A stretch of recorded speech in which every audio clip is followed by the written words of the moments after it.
एक शंख के अंदर जल भरकर चांदी का सिक्का रख दिया जाता है या चांदी का तार डाल दिया जाता है या चांदी का सिक्का उसमें रख देते हैं तो जीवन में घर में कभी संपदा की कमी नहीं होती महाराज। और वो जल जो व्यक्ति व्यापार करने जाता हो, दुकान पर बैठने जा रहा हो, किसी कार्य के लिए जा रहा हो, बस उस जल का सींचन कर छींट कर या आचमन कर वो निकल जाता है।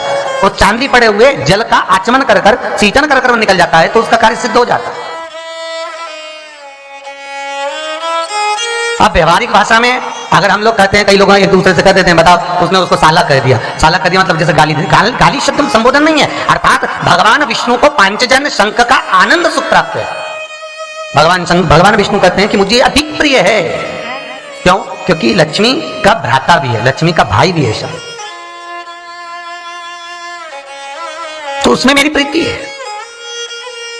उसमें मेरा आनंद है। कोई आपसे अगर पूछे कभी जीवन में कि ये साला का जो संबोधन है ये कहां से आया, तो आप कह सकते हैं कि मंथन के समय पर समुद्र का जब मंथन हुआ था, उस मंथन में जब लक्ष्मी प्रकट हुई थी, लक्ष्मी के प्राकट्य के बाद में जो पांचजन्य शंख साला प्रकट हुआ था, पांचजन्य शंख उसका नाम ही था पंचजन्य शंख साला। जो शंख प्रकट हुआ था भगवान विष्णु को वो अति प्रिय हुआ था क्योंकि वो लक्ष्मी के साथ में प्रकटा। उसी तरह भगवान शिव की जो प्रीति है, भगवान शंकर का जो आनंद है वो बेलपत्र और शमी पत्र में। बेलपत्र और शमी पत्र। एक निवेदन सभी से रहेगा, कभी जीवन में मौका मिले और 12 महीने हर महीने शिवरात्रि आती है, ऐसा कोई महीना नहीं होता जिस महीने पर शिवरात्रि नहीं हो, प्रत्येक महीने शिवरात्रि आती है। तो निवेदन रहेगा कि चंदन की 3 बिंदियां लगाकर, डंडी के भाग पर इत्र लगाकर प्रत्येक महीने शिवरात्रि आती है। प्रत्येक महीने आप व्रत करें ना करें, आप उपवास करें ना करें, वो आपकी मर्जी है, पर इत्र या तो उंगलियों पर लगा लो और डंडी पर सम पकड़कर शंकर के शिवलिंग को समर्पित करो। महाराज प्रत्येक महीने शिवरात्रि आती है, केवल 1 वर्ष का नियम ले लो कि मेरे को शिवरात्रि पर भले मैं व्रत नहीं करूंगी, उपवास नहीं करूंगी, भले मैं दान करूं ना करूं, पुण्य करूं ना करूं, सत्कर्म करूं ना करूं, पर जो तुम्हारी कामना है उस कामना को लेकर केवल हाथ में इत्र लगाकर 3 चंदन की बिंदी लगाकर किसी भी एक शिव मंदिर में 1 बेलपत्र समर्पित करूंगी। बस अगर आपने नियम ले लिया, 12 महीने की शिवरात्रि का अगर आपने नियम लिया है तो आपकी जो मनोकामना है वो बाबा धीरे धीरे अपने आप पूर्ण करना प्रारंभ कर दे। पर एक नियम लेकर चलना। शिव महापुराण में लिंग पुराण के अंतर्गत वर्णन किया, स्कंद पुराण में वर्णन किया गया कि बेलपत्री का जो एक एक पत्ता है और उस पत्ते की जो रेखाएं हैं, बेलपत्री के पत्ते में जो लाइनें बनी होती है, आप दर्शन कर रहे होंगे, तो जितनी रेखाएं हैं, तो कहा ये भगवान शिव की जितनी अर्धांगिनियां, आपको पहले भी कथा में कहा शंकर भगवान के 51 धर्म पत्नियां, 50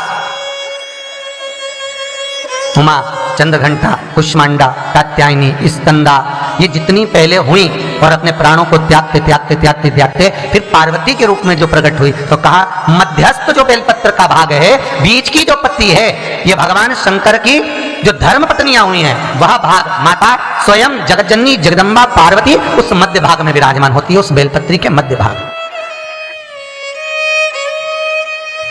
बेलपत्री के मध्य भाग में स्वयं जगजननी जगदम्बा अम्बा माता पार्वती विराजमान हो जाती है। फिर कहा इस बेलपत्री का अगली जो पत्ती है, दूसरे नंबर की, शिव महापुराण की कथा कहती है, लिंग पुराण कहती है, स्कंद पुराण कहती है कि दूसरे नंबर की जो पत्ती है, इस पत्ती में भगवान ब्रह्मा, ब्रह्माणी और ब्रह्मा द्वारा जो सृष्टि का निराकरण है, ब्रह्मा द्वारा जो सृष्टि अर्थात जंघा से मनु और शत्रुपा को जो प्रकट किया है, उत्तानपात प्रियवत कन्या देहोती आकुति प्रसूति, इनका संपूर्ण ब्रह्मा के द्वारा निर्मित सृष्टि का सारा भाग द्वितीय पत्ती में विराजमान होता है। तो ब्रह्मा ब्रह्माणी के साथ में शिव की स्तुति के रूप में समर्पित हो जाते हैं। तृतीय भाग, तीसरी पत्ती का जो भाग है महाराज, शिव महापुराण, लिंग पुराण, स्कंद पुराण कहती है कि एक पत्ती संसार में जन्मे हुए मनुष्य का जो भाव है, संसार में जन्मे हुए मनुष्य का जो दृष्टिगोचर है, संसार में जन्मे हुए मनुष्य का जो दृष्टि है, उसकी चित्तवृत्ति है, उसका मन है और उसकी कामना, उसका भाव तृतीय पत्ती में विराजमान होता है, जो भगवान शिव को समर्पित होता है। अब 2 पत्ती के बीच में जो डंडी है, 2 पत्ती के मध्य भाग में जो डंडी है, तो लिंग पुराण कहती है, स्कंद पुराण कहती है, पद्म पुराण वर्णन करती है कि 1 पत्ती और 2 पत्ती के बीच में जो मध्य में डंडी है, इसमें 33 कोटि देवता, 33 कोटि देवता भगवान शंकर की आराधना करने के लिए मध्यस्थ विराजमान होते हैं, मध्यस्थ विराजमान।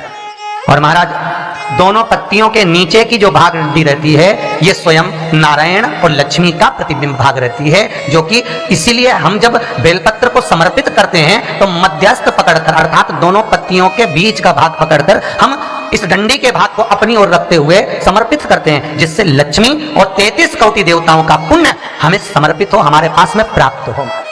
33 कोटि।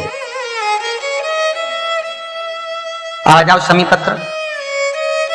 शमी पत्र का पहले भी आपको वर्णन किया। 1000 बेलपत्र पर एक शमी पत्र पूर्ण कर देता। कितनी बेलपत्र पर?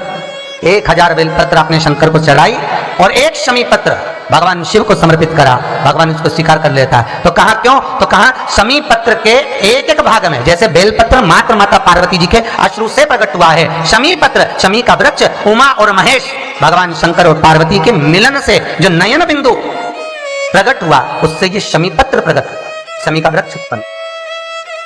तो कहा शमी पत्र की एक पत्ती के अंदर कितनी पत्ती? और एक पत्ती निकालो शमी पत्र।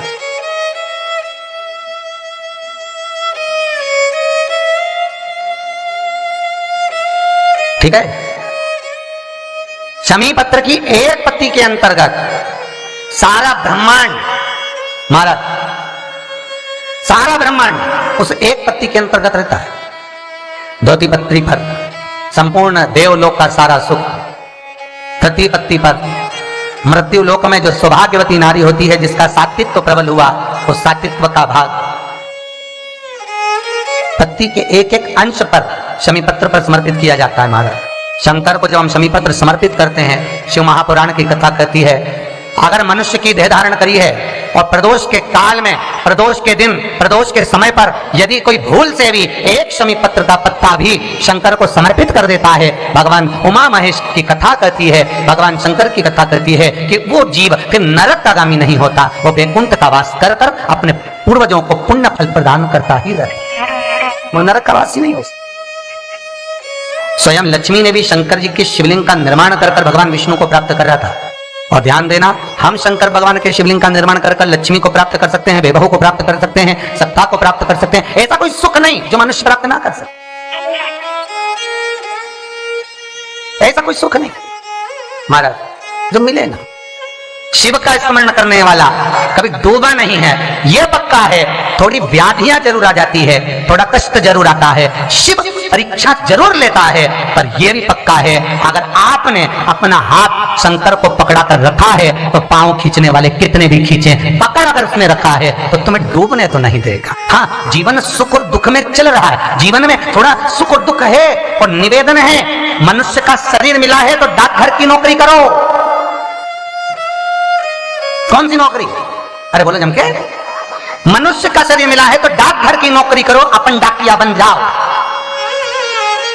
मनुष्य का शरीर केवल डाकघर की नौकरी करने के लायक है। क्यों?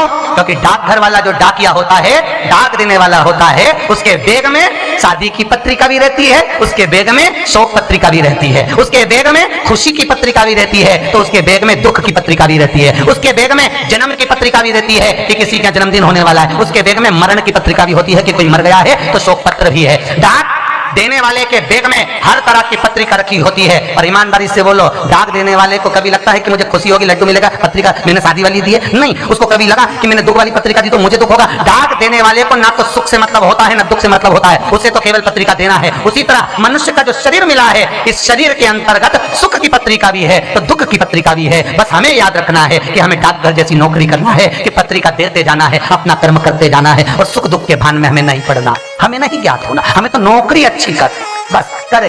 श्री शिवाय नमस्तुभ्यं, श्री शिवाय नमस्तुभ्यं, श्री शिवाय नमस्तुभ्यं।